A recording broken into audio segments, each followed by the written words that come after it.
Hello, everybody. Welcome back to the Sir Purrcast. Now, obviously, I already hinted at this episode idea earlier today. Or, not today, yesterday in yesterday's podcast. And no, that has not changed. But, we're gonna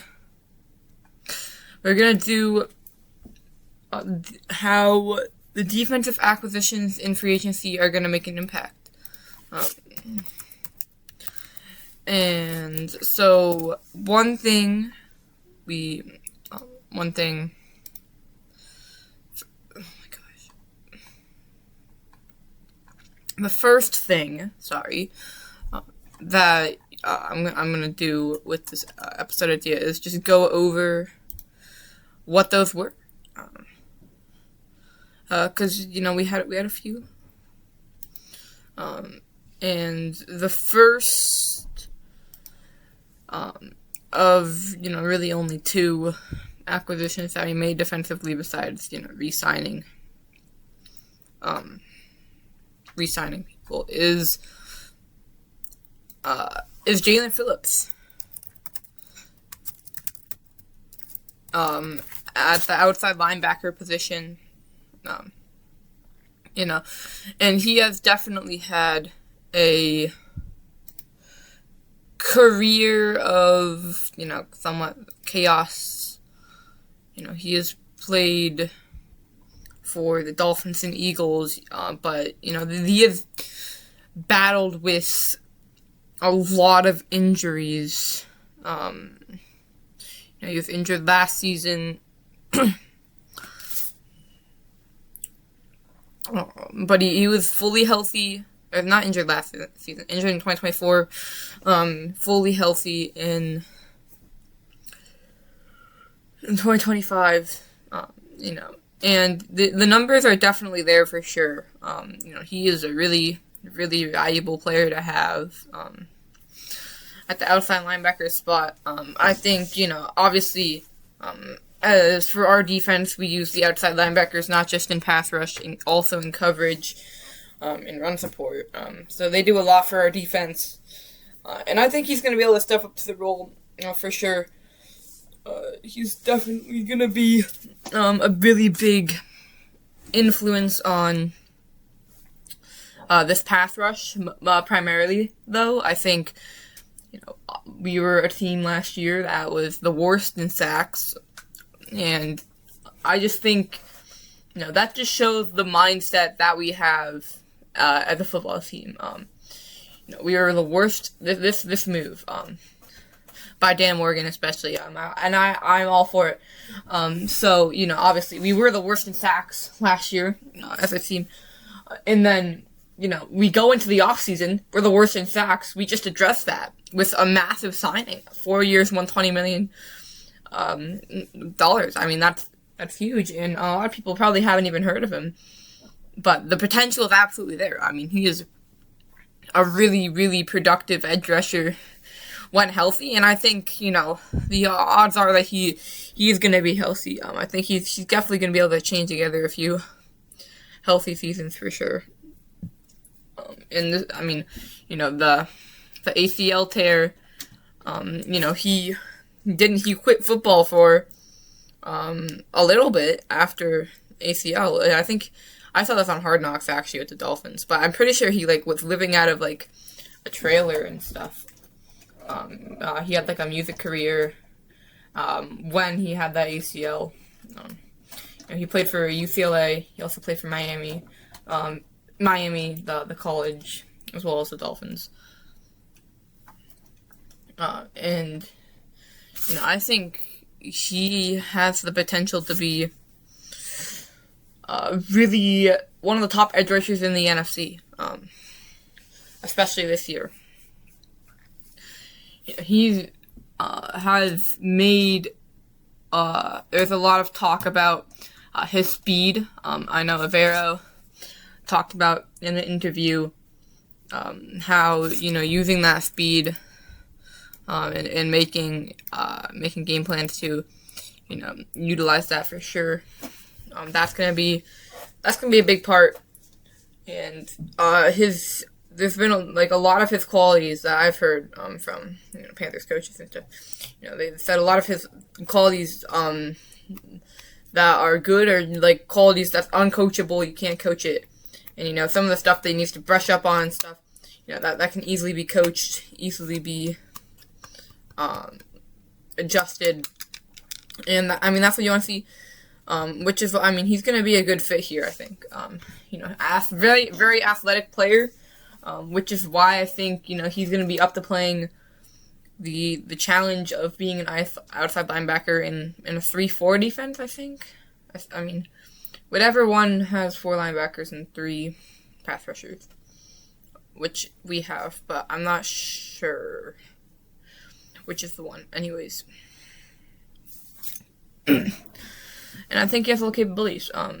And I think a really big impact of him with the pass rush. Obviously, he's definitely more of a pass rusher for sure.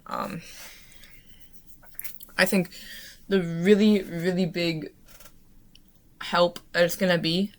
So obviously, Nick Scorton going into his second year, he is going to be really, really productive this year, I think. I think he's going to have a really big second year. Said it a lot in press conferences and other stuff like that. He's ready. He has high expectations for himself. He wasn't even happy with the performance he had last season. So, going into the season, he had a really good rookie season, especially when he got more playing time in the back half. So, that's something. If you're not happy with that and you're a rookie, and make the playoffs, he's coming, he is excited. He really wants to get better. He is one of those dogs, as Dan Morgan would say. And you can see that in his game. He's someone who really enjoys the game of football. He's just super excited to go to work. He's super excited to play. So I think he's going to have a really big season. And part of the reason is because of Jalen Phillips. You have a really good guy on that one side, and then you have someone who is going to their second year, wasn't a big name last year. Who are you going to put more of your protection to? You're going to put it to Jalen Phillips, which is going to open up a lot of one-on-one opportunities for Nick Scorton, and also Derek Brown. And, if you double Derek Brown or Nick Scorton, you're going to have one-on-one opportunities for Jalen Phillips. So, it works both ways. Both of them are just going to, both of their, each of their successes is going to open up more opportunities for the other one. And, it just creates chaos in the backfield and in the pocket. I think Nick especially, is going to have a lot of opportunities, especially very early on. Jalen Phillips was coming off a really strong season with the Eagles and Dolphins. Teams are going to definitely look more towards him and less towards Scorton. And obviously you have big Derek Brown up the middle. He's going to have a lot of chaos in the run game. So he's going to need to be doubled, on running plays. And one of Phillips's biggest, I think, strengths is stopping the run from the edge position. I think, he can really get to the backfield quick with that speed that has been praised and make a play. Which, again, that's one of the uncoachable qualities. Just that speed and that ability to get in the backfield quick enough to stop positive yardage and take them down from, if you're outside linebacker, you think you're rushing off the edge, the running back's going up the middle. You have to go all the way, down the line to make the tackle, and that's really, really special ability. That's Jalen Phillips. And then obviously the other linebacker that we signed, Jalen Phillips outside, but this linebacker's inside was Devin Lloyd. A lot to say. He's been in the league since 2022, obviously. He played for Utah, and he has been very, very consistent with injury. Obviously, with Jalen Phillips, there is the question of injury. Personally, I'm not that worried about it. I never really like to think about players getting injured because, it's not exactly, the most happy thought. So, like, why, think about something that, hasn't even happened yet and most likely won't happen. So, I mean, and Devin Lloyd, he obviously, he spent his time in Jacksonville. He was super, super, super good last year. He was really productive. And he's had, a lot of tackles. He's going to be entering a linebacker room that is their primary guy is Trevin Wallace, is on the younger side. So he's going to be able to learn a lot from Lloyd. He's not exactly a veteran of sorts, but he's been in the league long enough to, I think, have earned the status. He's definitely not a rookie anymore. He's definitely not learning anything. He's used to it. Come 2026, it'll be fifth year.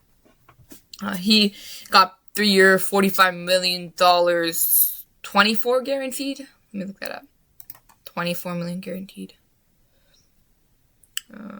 25 million. I feel like that's, everyone look at that. I'm either close or I'm just, it doesn't matter. But I don't know. I feel like that's, being off by 1 mil, to an NFL player, what difference that can make? Right? Anyways, moving on. You can see just his ability to make the tackle in the backfield, and come up with a big time play, for sure. He is one of the more exciting linebackers to watch in the NFL. He's most known for a particular play against the Chiefs, which I'll get to later. But he was on a really, really good Jags defense last year. He was the heart of that defense, and he's a really good leader. He made the Pro Bowl. He was second team All-Pro. He had a really, really good season. And 5 interceptions, that's the big thing. Those 5 picks, that's really, really good. You're entering a secondary that, Merrick a pick, Lathan a pick, and then 10 picks across Horn and Mike Jack. And then you add on, Roseboom, every other player who's gotten a pick for us. I'm sure I could name at least everyone, but like maybe 1 or 2. Anyways, and then you add on Devin Lloyd, who's, a ball hawk at the linebacker position, which we haven't had enough consistency at in terms of who's on the field. Really, really horribly dealt with injuries at linebacker spot last year, and we paid for it. We weren't the best against the run. The passing over the middle was somewhat was open more than passing to the outside, especially when we were playing some of the teams with the top receivers, where they were just, gliding across the middle of the field for those, medium crossing routes that, they could ultimately get more yards after the catch on. And that's especially where we're getting eaten alive in the prevent defense, which I don't agree with us playing in the first place. But if we do, that's where we're most vulnerable, because prevent obviously primarily focuses on preventing the deep passes and passes to the outside, leaving especially the short middle wide open. Which, you're going to need a talented linebacker, especially in coverage, to, make, to really lock that down if you want to have that secure or just more well defended. And, Lloyd is super good in coverage. I think that's where he shines the most. Very strong tackler, really good run defender, but I think coverage is the most. And obviously, the 5-inch speak for itself. And obviously the 99-yard pick six against Patrick Mahomes, which that was probably, I mean, obviously, being with the Panthers is going to be the highlight of your career because it's the Panthers. But if not that, probably that might be the highlight of his career. I mean, correct me if I'm wrong, but I believe he has some experience. Either his dad or his mom or something like that, or him. He might have been in the military. I'm not. I think he's like a veteran. But I'm not sure. Let me look that up. I think he was a veteran. Was Devin Lloyd a veteran?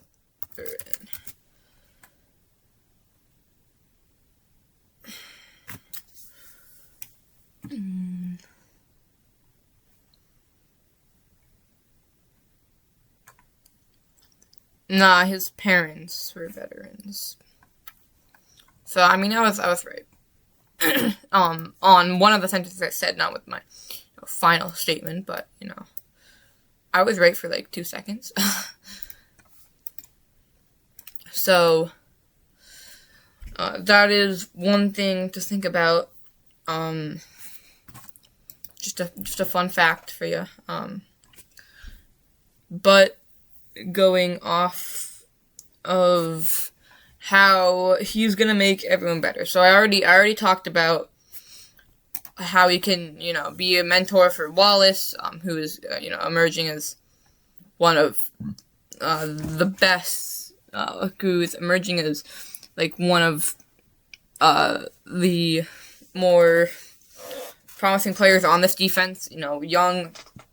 He's been good, but he has dealt with injuries. Lloyd hasn't been injured so far in the NFL. He is pretty. I mean, maybe like the 1 or 2 games, but nothing like actually serious. That I mean, and obviously, the 1 or 2 games is very different than missing 1 or 2 games at a time. But it's like more than like 2 times that season, which then sidelines you for more than 4 games, which still. Which I think might even be worse than just one ACL tear, like Jonathan Brooks or Jalen Phillips has had. And he's a really big leader. Obviously, our defense, Derek Brown is a really big voice in that. Horn in the secondary. There's a bunch of other players. We don't really have that for linebacker necessarily. He's going to provide that in terms of the locker room. Yeah, I think that's all I want to talk about. And like I said, Carolina Panthers free agent acquisitions on the defensive side. We did sign Nick Hampton, but those I really just wanted to talk about those two since they were, so much money was involved in that. Yeah. But yeah, that's all. Thank you for watching. Keep pounding. I'll see y'all